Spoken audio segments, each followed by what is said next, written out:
With Halloween creeping up around the corner, it's time that we talk about ghost kitchens. We're talking about ghost kitchens. And for those of you who don't know what a ghost kitchen is, essentially it's a business operating at a low rent or a non-commercial premise that prepares food orders for delivery direct to customers. And with the popularity of apps like Skip the Dishes, Uber Eats, and DoorDash growing year by year, we see more and more ghost kitchens appearing, especially in the Bay of Quinte area. So this begs the question, is this just another trend waiting to be slashed, or are these businesses such a thriller that they're here to stay? So to answer this question, we decided to stop in and speak with Don at the Jade Bowl, a ghost kitchen operating here out of the Nine Golf Course. My name is Kyle. Welcome to Royle Reach with the Royle Group. Let's get into this interview.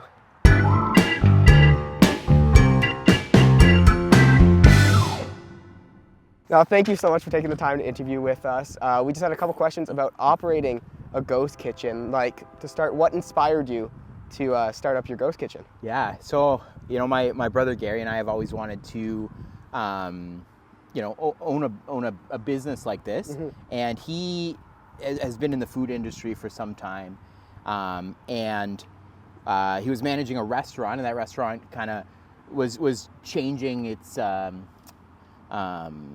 was changing. It was closing down and opening a new restaurant there. And so when that happened, which was kind of just after COVID, we thought, well, why don't we start something? So we spent a good amount of time thinking about what that was, and ultimately, because COVID had just happened, businesses starting a brand new business, a restaurant in particular, sounded like a crazy idea.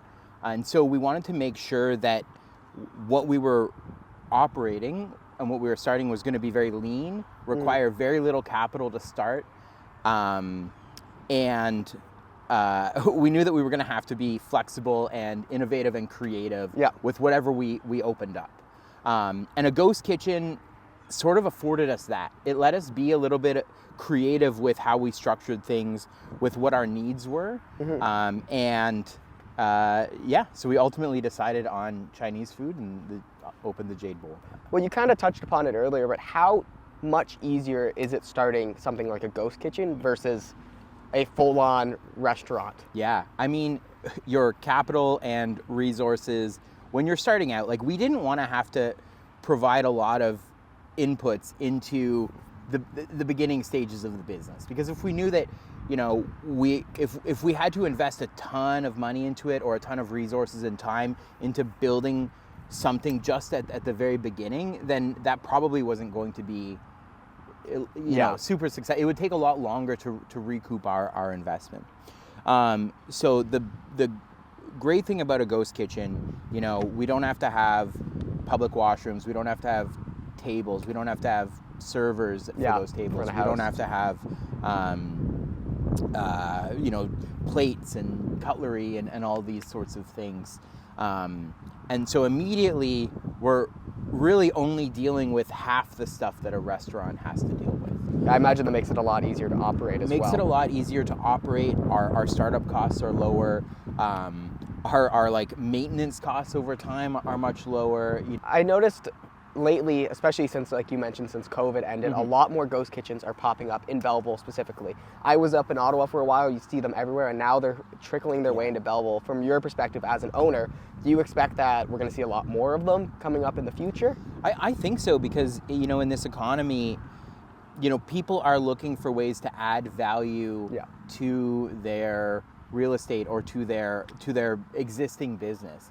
And so if you have a commercial kitchen, whether that's in a restaurant or in a building you have or that doesn't have space for a full restaurant, you can get by with just a ghost kitchen. You need a small kitchen, and so if you have a building that maybe has a commercial kitchen, or you have space to put in a commercial kitchen, you can then have a ghost kitchen there.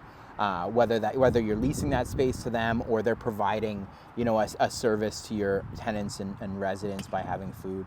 Like, there's various ways that those arrangements can really benefit the business as well. Exactly, and that's what it was here. Is the golf course, like, they were like, hey, we would love to be able to offer food to our customers. Yeah. Like that's a value add to their space. So There's it's nothing worked out better really well. than win-wins in business. Exactly, That's the exactly. best area to be in. Exactly. Now, I've noticed a lot of people tend to hesitate to order from ghost kitchens, whether they don't trust it or whatever it might be. What do you have to say to the people that are a little more hesitant to jump on board?